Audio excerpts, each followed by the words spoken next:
Behold the space opera anime in all its glory. By now, I'm sure most of you have heard my piece on this genre in regards to its place in the medium of anime, and I'm gonna say it again. The space opera genre is formative to anime's development as a narrative force in a way that's often overshadowed by the genre that it often overlapped with, mecha. Even though the vast majority were built with the idea of selling model kits, it was the space opera that wove emotionally resonant character-driven drama that assisted in allowing anime to flourish as a medium beyond younger demographics. The modern otaku fandom as we know it was brought into being mostly through fandom for these space operas, all of which were spearheaded by creators like Leiji Matsumoto, Yoshiyuki Tomino, and Shoji Kawamori. What helped make that genre so enduring for years to come was how it created and established character archetypes.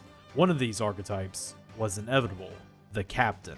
Being that the space vessel is a popular setting for the space opera, it's natural that the captain often plays a significant role in them. Whether lead or supporting role, the image of the stalwart captain leading his vessel, crew, and passengers through the stars is a striking one. A master tactician and a skilled orator who rouses everyone's spirits. They are the mind and heart of their spacecraft, the embodiment of discipline, duty, and responsibility.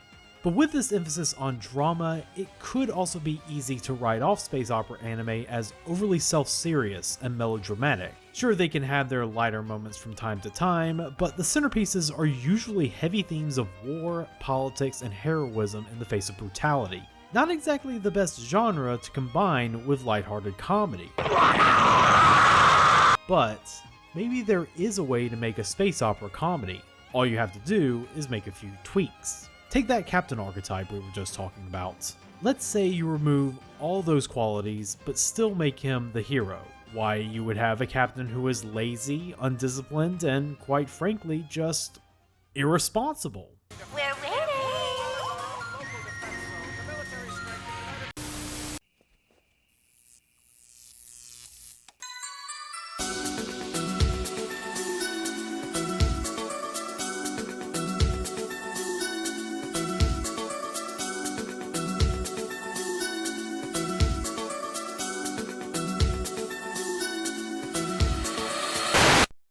KYOTO ビデオ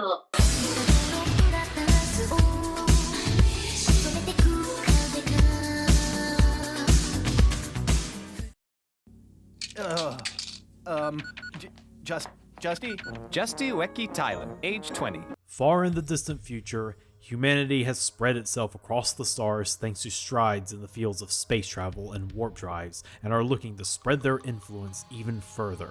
This puts them at odds with the vast and militaristic might of the Ralgon Empire, an elf-like alien race who not only wish to conquer Earth, but are also reeling from the suspicious death of their emperor and ready for some finger-pointing.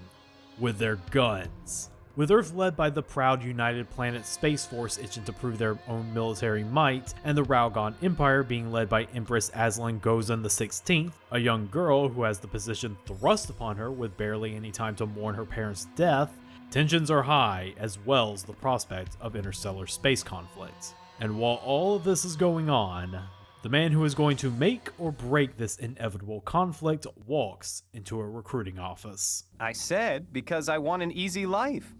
That's really the reason you want to join the glorious United Planet Space Force? Yep.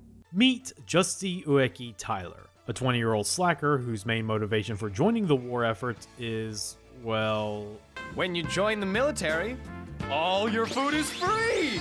Your uniform and daily necessities are all free! If I get assigned to a space cruiser, I can sleep all day in a cryo capsule till we get to the front! And if I get a desk job, well, there's nothing easier than that! But aside from his hilariously casual nature, one thing that defines this avatar of laziness is his supernatural luck. During his psychological evaluation, Tylor casually flirts and gives the name Betty to the female-voiced AI grading him, causing it to fall in love with him. Yep, right there! Yep!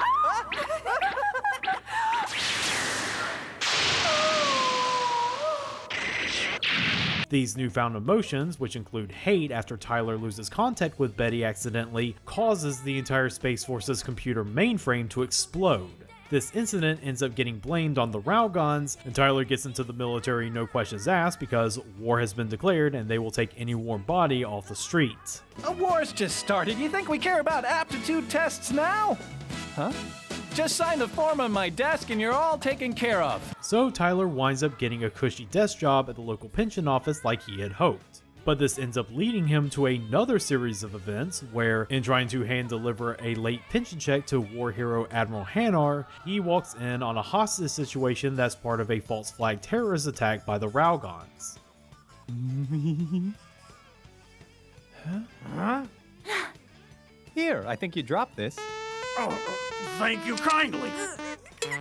But thanks to some sweet talking on his part, Tylor ends up thwarting the terrorist attack without casualties, mostly, and he gets hailed as a hero for saving another hero. As a result, Tylor is promoted to the rank of captain and is given his own ship to helm, the destroyer Soyokaze. However, the Soyokaze is considered to be the Space Force's dumping ground for troublemakers and misfits, and with Tylor giving the order that they can do whatever they want, it looks like they're going to stay that way.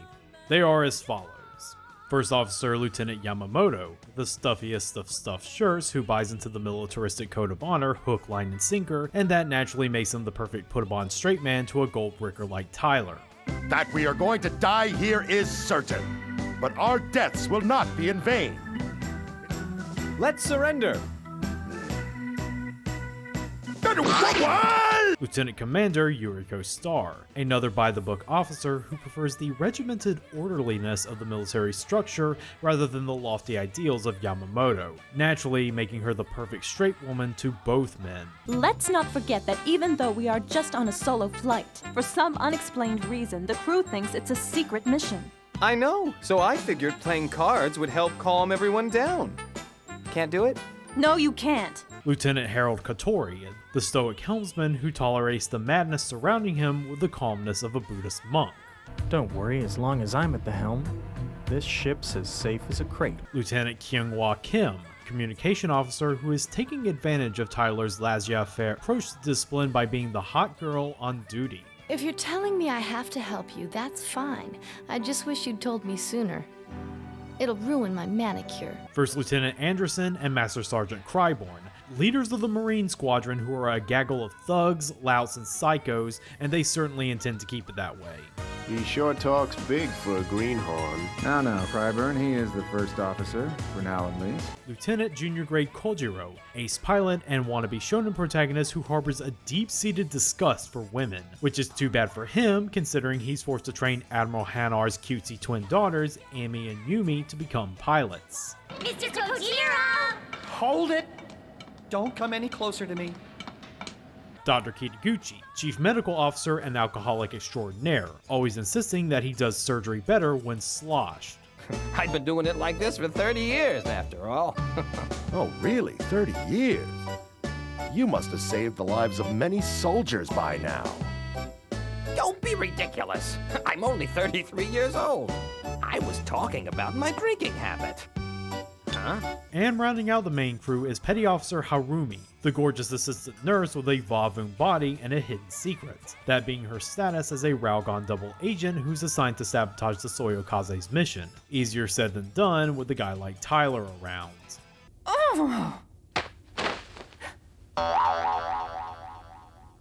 Oh, you found them.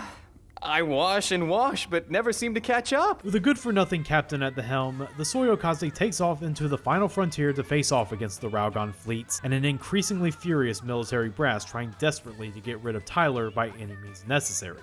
It goes without saying that Tylor's going to bring his incredible luck to the battlefield, but the question remains, is it really all luck Tylor has on his side, or is there more to this droopy-eyed young captain than meets the eye? That's right, tactics. The most basic tactic of all, Lieutenant. Come on, every kindergarten kid knows it. Huh?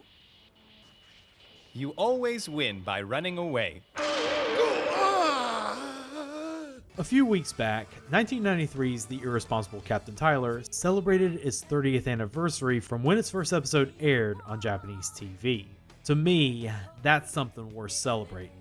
I talked a lot about my past getting into retro anime and how that was through old titles that seemed common knowledge around most anime fans like Slayers and Ranma 1/2. But during that journey that began in freshman year of college, I had a friend of mine invite me down to one of the dorm's classrooms where he hooked up the DVD player to watch an old anime I had zero knowledge about called Irresponsible Captain Tylor. And considering all of the above I talked about takes place within mostly the first 3 episodes, my expectations were blown away. Subsequently, a few weeks later, my anime club ended up spending the entire Sunday marathoning the entire series of Tylor, and my expectations were blown away even further. From that day onward, Tylor shot up my list of all-time favorite anime. As anime gets bigger in the American mainstream than it has for most of the time that I've been alive, there's always the question of what's a good starter anime? And for fans of newer anime, this ends up creating an interesting sub-question. What's a good starter anime if you're looking for something older? I have multiple answers for this question. You cannot go wrong with the original Gundam or Dirty Pair, but if you really want something that kind of fits in the mold of current anime in terms of structure while keeping that retro feel people like so much, Irresponsible Captain Tylor is the way to go. But you know me, I cannot and will not leave it at that. There's more to Irresponsible Captain Tylor than that oversimplified recommendation and summary. So much more. Hold off on the neurocleanser because I'm about to share with you why Irresponsible Captain Tylor is an anime classic in both the space opera and comedy genre, and why, 30 years later, you owe it to yourself to watch it. Let's go! The Irresponsible Captain Tylor comes to us via author Hitoshi Yoshioka. Born in Kasuoka, Japan in 1960, Yoshioka always had writerly ambitions. He attended Waseda University in the second literature department, but ended up dropping out. But not before completing the university's manga group.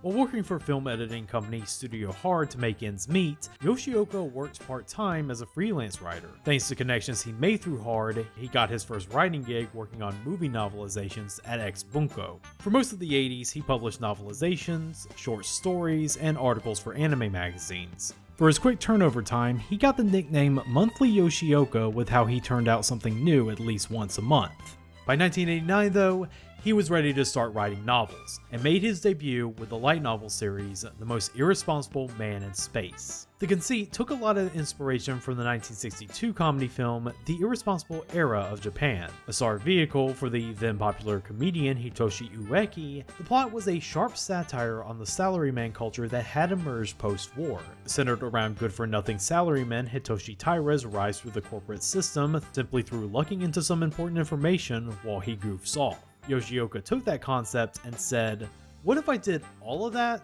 but with the military and in space? With that, he took the name of the actor and the character he played and formed the punny name of Justy Ueki Tylor, and a goofball for the ages was born.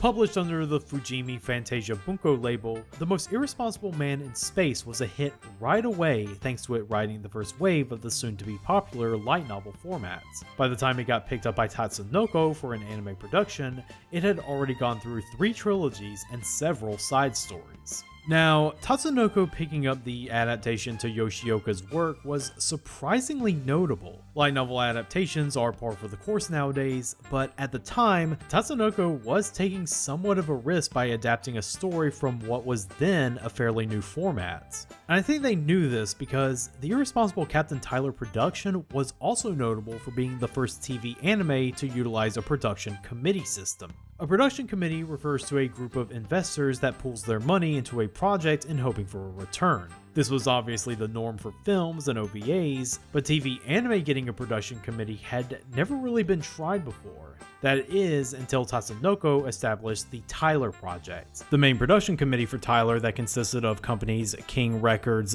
VOP, and Media Rings Corps, working alongside TV Setouchi and advertising company Big West. The production committee format didn't really become truly popularized until Evangelion's production, but it was Tylor and its ensuing success with all parties that it did ensure precedent was set. As for whether or not the involvement of production committees has been a good thing for the industry long term, well, that's a very long and very unhappy answer. A good thing the Captain Tylor production did right out of the gate was having the director's chair be piloted by Koichi Mashimo. Mashimo had long proven himself with his storyboard work on many projects and directing previous episode subjects Dirty Pair Project Eden and Ice City. But this is, without a doubt, his best directorial work so far. Animation-wise, he and his team are given a pretty above average budget for a TV anime, and they go to town in making this TV anime look to be the prettiest TV anime on the air. Storyboarders were done by a team of 7 boarders across 26 episodes, including Mashimo himself. All of them do a really good job, especially Koji Sawai, who boarded one of the best space battles that we'll talk about later, but I think the one that stands head and shoulders above the rest is, of course, Mashimo. You get the feeling that the reason why this show is shot spectacularly in every episode is that he was everyone's guide in bringing the vision of Tylor to fruition. His episodes showcase that skill. He's always choosing the most interesting and dynamic framing to his scenes, even if it's the little non-set piece scenes. He will go out of his way to make a conversation between multiple characters not feel like a room full of talking heads. But his best work is episode 12, where the Soyokaze ends up becoming haunted after being possessed by a spirit of a former captain. It achieves being genuinely creepy while also maintaining Tylor's comedic edge. Who is in charge?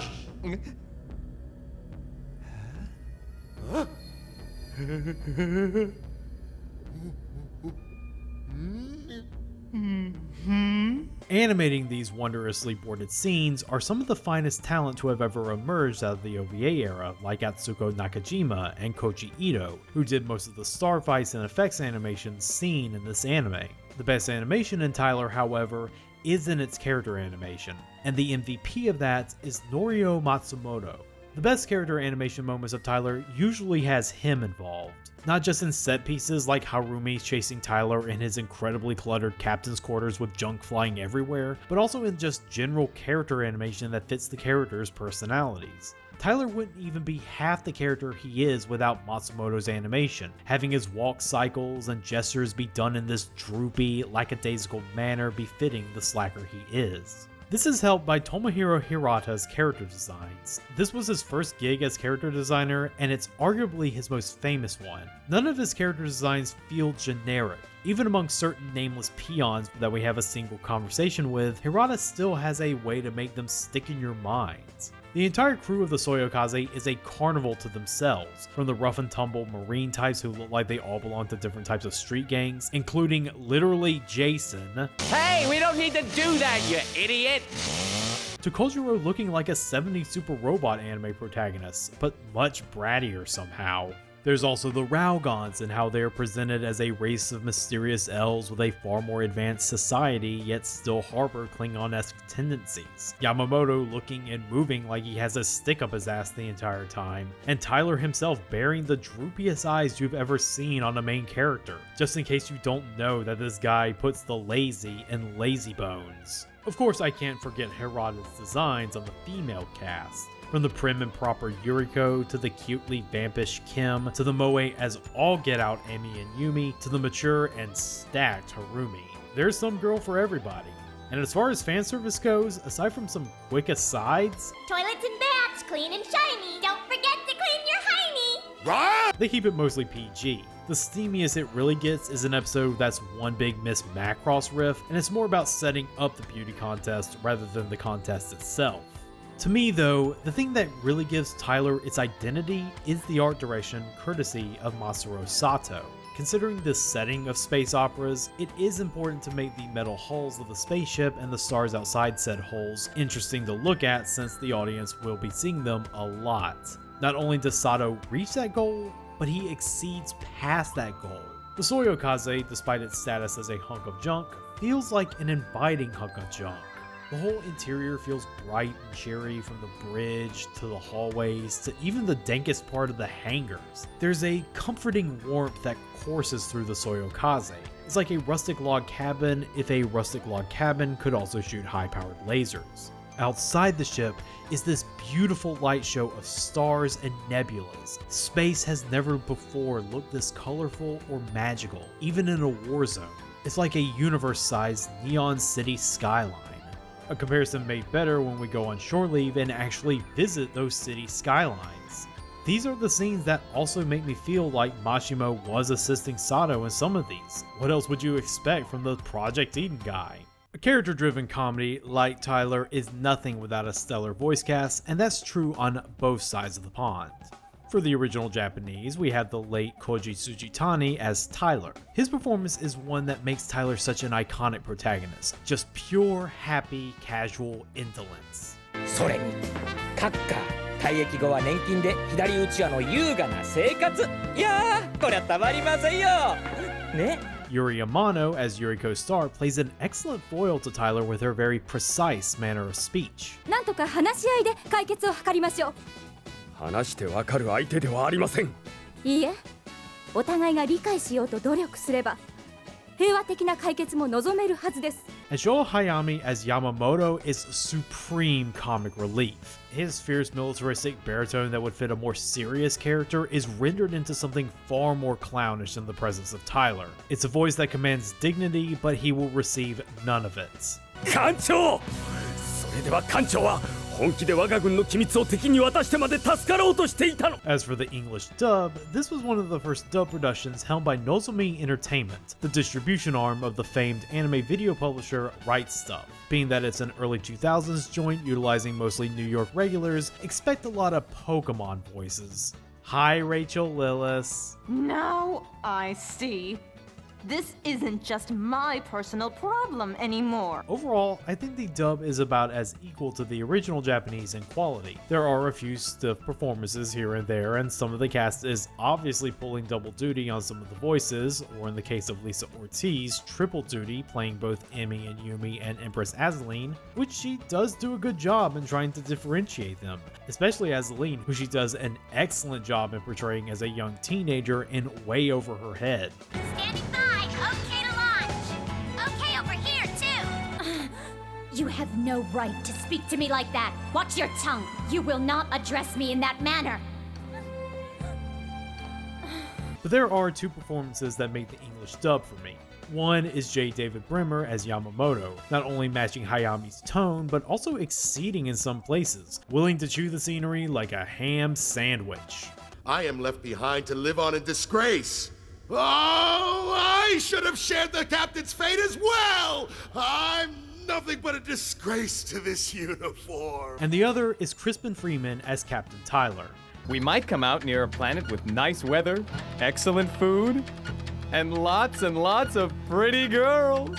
At the time of Tylor's release stateside, Freeman was still just a rookie VA with only 2 roles to his name. Tylor ended up being his breakout performance that ensured a long and fruitful career in the voice acting business. And it's pretty easy to see why that is. Freeman matches Tsujitani's laziness and carefree attitude on top of giving him this extra layer of warmth to him. He could have easily played him like a duh idiot, but instead he leans into the disarming friendliness Tylor has. The kind of guy who would treat you like an old drinking buddy within 5 minutes of meeting you.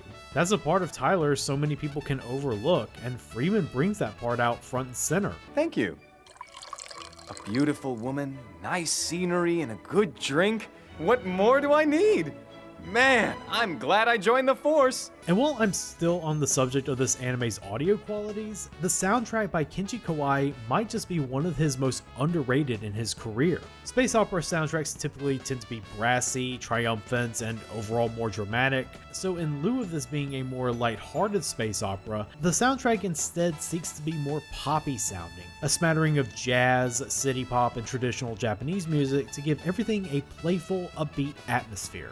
And most of what would fit in a traditional space opera anime like Yamamoto's theme is composed in such a goofy manner that it is more meant to be played for laughs, if anything.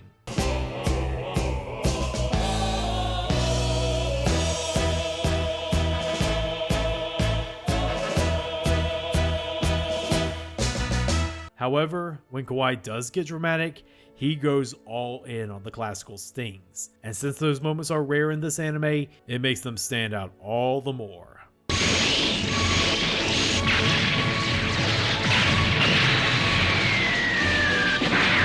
What ultimately drives the comedy of Irresponsible Captain Tylor is the characters. With the premise of an idiot captain whose qualifications for the job are dubious at best, being given command of an entire destroyer, this anime could have fallen into the trap of being a much dumber and shallower comedy. The characters are wacky, yes, but they never feel one note.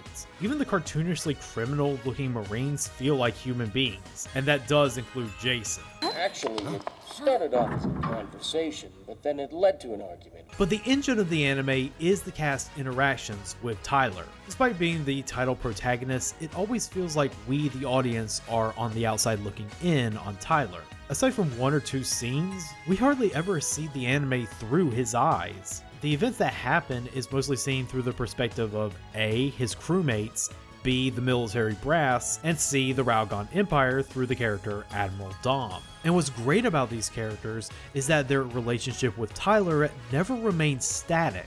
Due to there being no status quo to return to, everyone's perception of Tylor changes over time. Admirals Mifune and Fuji, right from the beginning, see Tylor for the idiot he is and think of his promotion as a black eye to the United Planet Space Force. The reason why Tylor is given command of such a notorious junk heap like the Soyokaze is because they want to get rid of him by any means necessary. This man may be a member of the United Planet Space Force, but he is not one of us. If we carelessly entrust him with the responsibilities of a soldier, it's clear to me that he'll make some horrible mistake. And once that doesn't work, the brass just tries any method from sending assassins after him to just demoting him and sending the Soyokaze far away from the action. Anything to get him out of their hair. What I think is the funniest aspect about them, though, is that Admiral Fuji is initially presented as this gung-ho warhawk who will do anything to showcase the Space Force's military might, up to including planning to blow up the building terrorists are holding hostages in just to show the Ralgons that they aren't fucking around. Do you want the United Planets to become another Ralgon colony? We can't let the civilians get caught in the middle of this! Who cares? One shot from a missile will make them surrender. But when Tylor enters the picture, he becomes far more secretive in his dealings with him, trying to remain professional while also plotting his demise. That's why I contacted you and paid you so much money. I want Tylor dead and buried, without a trace left behind. Admiral Mifune, meanwhile, is initially presented as this stoic old reasonable authority figure who would prefer to be pragmatic in dealing with the war between the Ralgon Empire. We could hold our own against them for 1 year. Should the war extend beyond that, our losses would rise, and their superior arms production capacity would turn the tide against us. But as the series goes on, it becomes clear that he would rather gut Tylor like a fish than deal with his shenanigans any longer.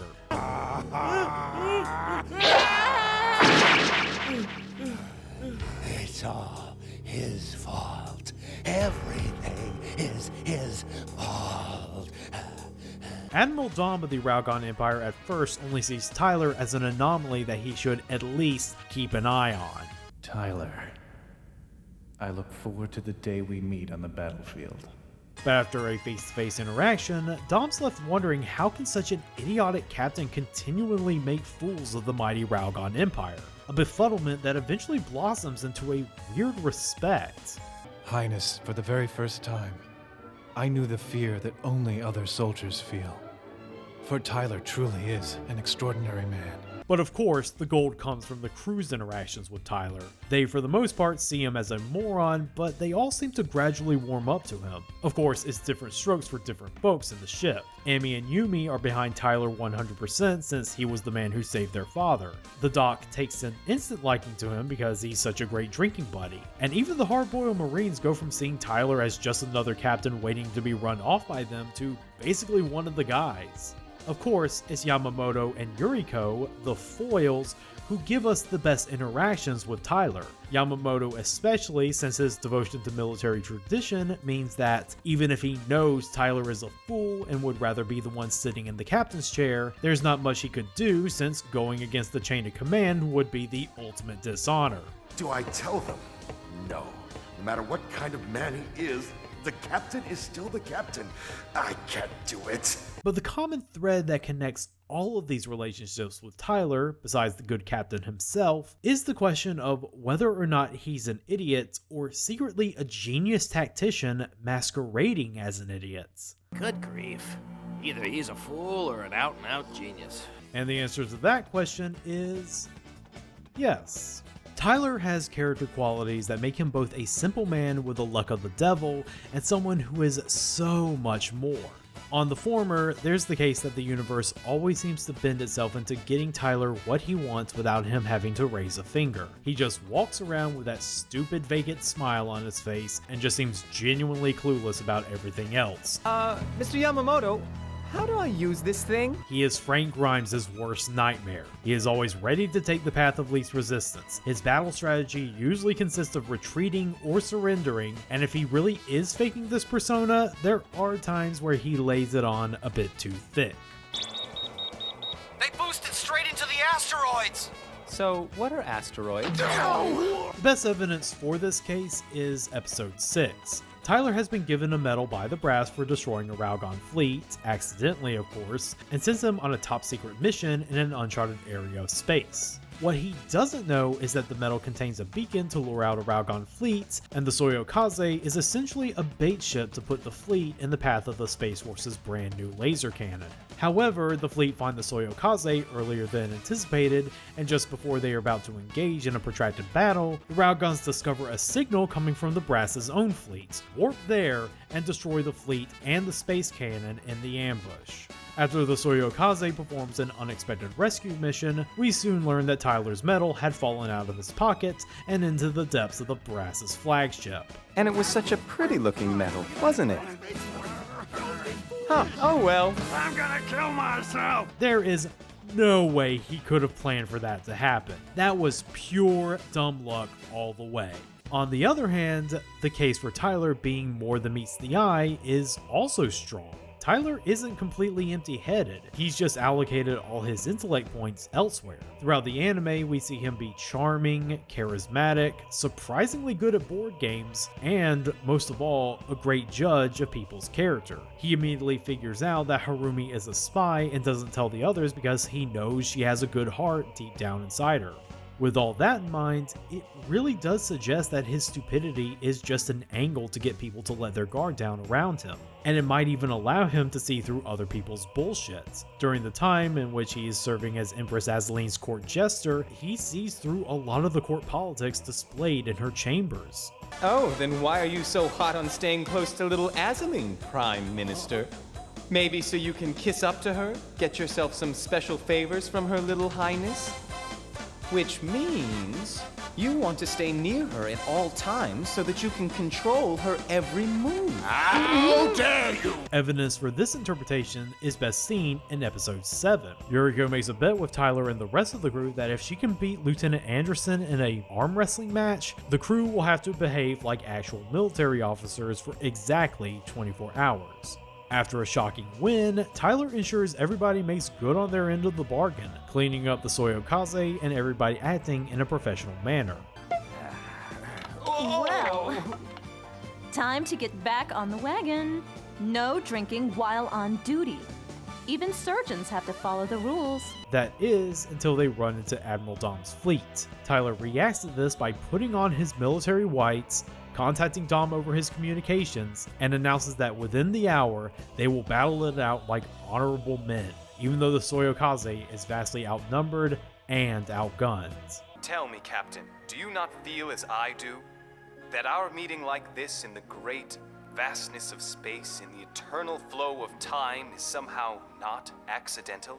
This uncharacteristically serious speech by Tylor that would fit in a more serious space opera is enough to get Dom to let his guard down. By the time the hour strikes, it also means that the 24-hour bet is up, signaling the Marines and the pilots to do a sneak attack, disabling Dom's fleet, and the Soyokaze warping out in the chaos. I really fell for it. But that may very well have been the only way they could have gotten out of that situation. That was an incredibly genius move on Tylor's part. Not only just rescuing the Soyokaze from having to go down in a hopeless battle, but also not welching on Yuriko's bed at the same time. With this evidence, is there a clear answer to who the true Captain Tylor is? No. It's all up to the viewers to decide that. And the anime knows it. When Tyler does something seemingly smart, he needs to do something incredibly dumb just to keep the viewers on their toes, and vice versa. I'm beginning to think that Homer Simpson was not the brilliant tactician I thought he was. And like I said, we never get inside Tyler's head to see what's truly going on in there, even in the episode where we literally go inside Tyler's head. All we see is a subconscious that's formless and self-contradictory like everyone else's. I'll always be ready to play with cute girls. It's easier to play the fool than risk getting tortured, you know what I mean? Get back alive and you're a hero! But the mystery behind Tyler's perceived intellect, or lack thereof, isn't just there for the amusement of viewers or interpretation alone. It's also there to move the plot forward. Irresponsible Captain Tylor might be a comedic take on the space opera genre, but overall, it's still a space opera, and that makes it unusually plot-focused for a comedy anime. Or to put it in layman's terms, it is the space opera what Slayers is the fantasy. There's only 2 episodes that you could conceivably call filler, and they still provide important character developments like Kojiro getting over his misogyny to train Emi and Yumi into becoming better pilots, and Yuriko and Kim coming to a better understanding with each other in regards to their femininity. Apart from those episodes, everything is just the story moving forward. Even the weird ghost ship episode is plot important because the supernatural encounter directly leads to them getting their demotion revoked. But it's all the more impressive how they are able to maintain a comedic tone and not just never lose focus of the story, but also do that in the middle of an interstellar war, which they accomplished by making both sides of the war technically in the right, but also in the wrong. The United Planet Space Force is clearly on the defensive from the Raugon Empire, but it's implied that their case wasn't helped by them constantly encroaching on Raugon territory and their subsequent saber rattling that followed. And the Raugon Empire has proper cause to attack the United Planets because they believe they were involved in the mysterious death of their emperor. Of course, Azaleen is being manipulated into declaring war by her advisor, Prime Minister Wang, who, being the closest thing this anime has to a big bad, is using this war as a smokescreen in his political maneuverings to seize the throne for himself, and it's pretty much the actual man behind Azaleen's father's murder. Laugh at his name, he deserves it. Damn you, Wang. By making both sides seem kind of unjustified in their part of the war, it makes Tyler's blasé attitude towards the whole affair easier to get behind. Despite being on the Space Force's side, he treats the superior officers and the enemy fighters with the same amount of genteel respect to their bafflement and annoyance. Because what drives the plot is not just Tyler being lucky, but also a completely nice guy. Even after Harumi is given orders to release a mysterious virus on board the Soyokaze, thus getting the entire crew sick and making them vulnerable to capture, Tyler willingly gives himself up in exchange for the rest of the crew's safety, while also convincing Harumi to switch sides. What do you say you let us have Harumi along with the vaccine? You want what? Harumi may be an android spy, but the Soyokaze really needs her. Especially now, since our doctor can't handle this outbreak all by himself. Oh, and also this plotline we learned that Harumi is an android and is only learning to feel human emotions thanks to Tyler's influence. That's 2 for 2, Tyler. This leads to Tyler becoming a prisoner of the Raugon Empire, which is bad news for him because the Raugon Empire doesn't keep its prisoners alive, Captain Tylor. But thanks to a chance encounter with Azaleen, who thinks he's just a lowly chef, he ends up befriending her in the ship's holodeck. And since Azaleen is this cloistered young princess turned empress who has never had anyone be a caring friend to her, she latches onto Tyler as tight as she can and saves him from execution by appointing him as her court jester, Paco Paco. I hereby name this man Paco Paco, and he is to be treated as my royal pet. While this is going on, the rest of the Soyokaze crew, who was forced into quarantine by the Space Force, decide to mount a prison break and rescue mission to save their captain because, damn it, he may be an idiot, but he's their idiot. And it turns out that maybe some of his luck has rubbed off onto them. It's the virus! I thought they were okay. They're relapsing. Let's get out of here, quick! So after a huge climax where Tyler almost gets killed protecting Azaleen, the Soyokaze crew rescues both of them, with Azaleen being taken as a willing hostage. And after a healing process that involves the aforementioned Inside Tyler's Head episode, we celebrate with a big party and also see Tyler avoid getting into a harem anime situation by ignoring nearly all the female cast's love confessions because he's too distracted trying to remove a porno tape from a VCR.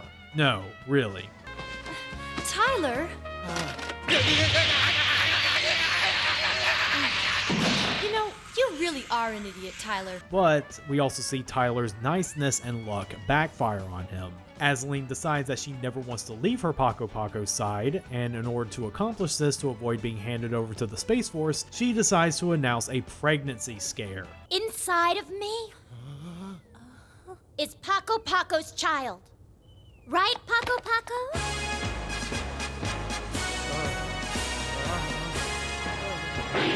This leads to chaos on the ship, and while Tyler, as usual, doesn't see it as this big of deal, Yuriko has to step in and explain to Azaleen why she can't just say things like that, even if she is the Empress. Considering who you are and your position, you should be more careful about what you say. Even if it's something you really don't mean, your words can still have a big effect on other people. It's this moment that illustrates that while everything does seem to go Tyler's way, he can't fix everything. This is where a girl like Yuriko needs to step in.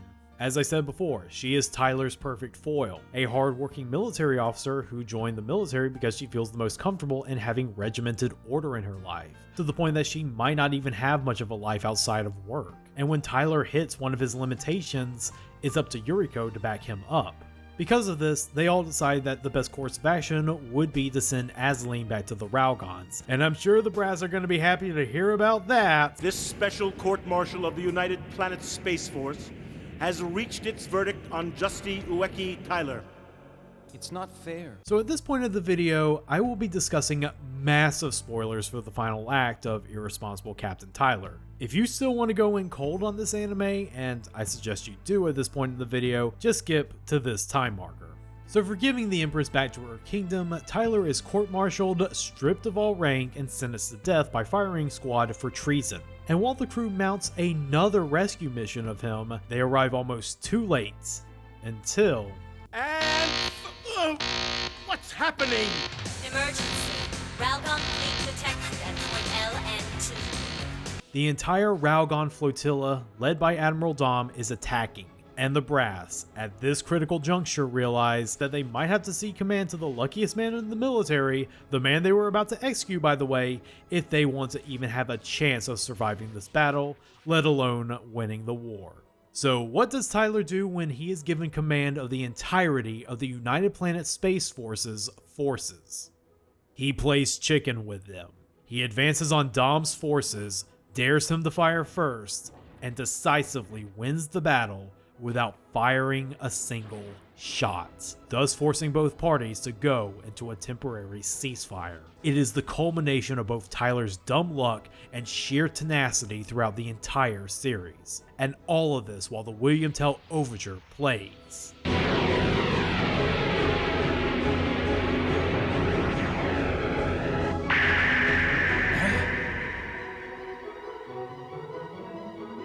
But we can't just end it there. During the celebratory afterparty in his honor, Tyler gets very sad news that Admiral Hanar, the war hero he rescued and who had the most faith in him out of everyone in this series, has died of old age. This sends Tyler into a drunken, emotional breakdown during his ceremony, and he resolves to voluntarily leave the military just as he's about to take command of a brand new starship called the Aso. His last order to his crew is the exact same one as his first order: do whatever you want. These last few episodes are light on the Tyler content, and it revolves mostly around the cast discussing what Tyler meant to them as people. Even the brass who wanted him dead many times over is forced to admit that Tyler does keep the military structure from stagnating. But the character who gets the most out of Tyler is Yuriko Star, who has a genuinely touching heart-to-heart with him in the ruins of the Soyokaze, which is in the process of being scrapped. Only then does she get the idea of why Tyler is so despondent and why he might not actually want to leave the military life behind. Walking around on the ground till I'm tired isn't fun anymore, and I'm not old enough that having fun tires me out. And although we had our separate lives, we all shared this ship. I was exactly like everyone else, I just happened to be the captain. In the meantime, Yamamoto is given command over the Aso, and he decides that the crew he assembled should be the old Soyokaze crew, who, even if they are off doing their own things, immediately jump at the chance to return to the ship. The only exception being Yuriko, who was explicitly forbidden by the brass to join the Aso thanks to her getting promoted to a desk job. On the launching day of the Aso, everything appears to be going to plan. That is, until Yamamoto hands command of the ship over to someone else. And now, as this vessel's captain, your orders, sir! Bursting out of the Aso is a newly upgraded Soyokaze with the entire crew on board, which includes Captain Tylor back in the saddle. And within this chaos, Yuriko Star breaks the chain of command for the first time and goes off to join them on their journey into space. It's a spectacle that leaves both the brass and the Raugon Empire in shock and everyone else in rapturous joy. The concept of freedom is a recurring theme in space operas, but Tylor takes that theme to the fullest extent. Tylor gives the order of do what you want, and it's the one order no officer could ever disobey. What the crew of the Soyokaze wants is to travel at the side of their captain, and that's what Tylor wants as well. Tylor may or may not be a dumbass, but one thing I really gleaned from him on this rewatch is that he is a true believer in fate, and whatever will happen, will happen. And that belief is what allows him to not just have supernatural luck, but to have true freedom. Irresponsible Captain Tylor was a success upon its release. It resulted in the anime getting an OVA sequel series, which we'll do a deep dive on one of these days, and a legacy sequel series called The Irresponsible Galaxy Tylor, all about his distant descendant Banjo Ueki Tylor. It's not good! Yoshioka at first didn't like how the anime made several changes to the source material in order to make it more audience friendly. And while he did warm up to it later in life, he did share concern in an interview that it would overshadow all of his own work. I'm over 60 years old, and it's scary to think that if I die, that anime will be my masterpiece. An anime with a theme that is the opposite of my own principles, without regard to 100 other works, would gain maximum popularity and be made into my masterpiece after my death. It's horror. Yoshioka continued to put out light novels in the series right up until his death this January on the 13th. He was 62 years old. And well, I'm sorry Yoshioka-san, but it seems like the anime has taken over your work, at least in my neck of the woods. And is that really such a bad thing? Irresponsible Captain Tylor is many things. A space opera, a character-driven comedy, a war story, a workplace sitcom, one of the last gasps of the neon-soaked aesthetic that defined anime of the 80s before giving away to gritty realism. It's light and playful, but takes itself seriously just enough to sell you on the drama and the action. Whatever you want, it's got something that both seasoned anime vets and genre newbies can enjoy wholeheartedly. It does feel like the spotlight on Tylor has started to shine on it and its place in the larger anime world than it was back when I first discovered it. But that spotlight only needs to grow brighter because this anime certainly has earned it with just how it succeeds at being easily entertaining without being junk food. I've said enough of my piece on Irresponsible Captain Tylor. Now, it's up to you whether or not you follow my recommendation. The only thing I can do now is impart the words of wisdom a legendary captain told his crew on his first day of duty. Do whatever you want.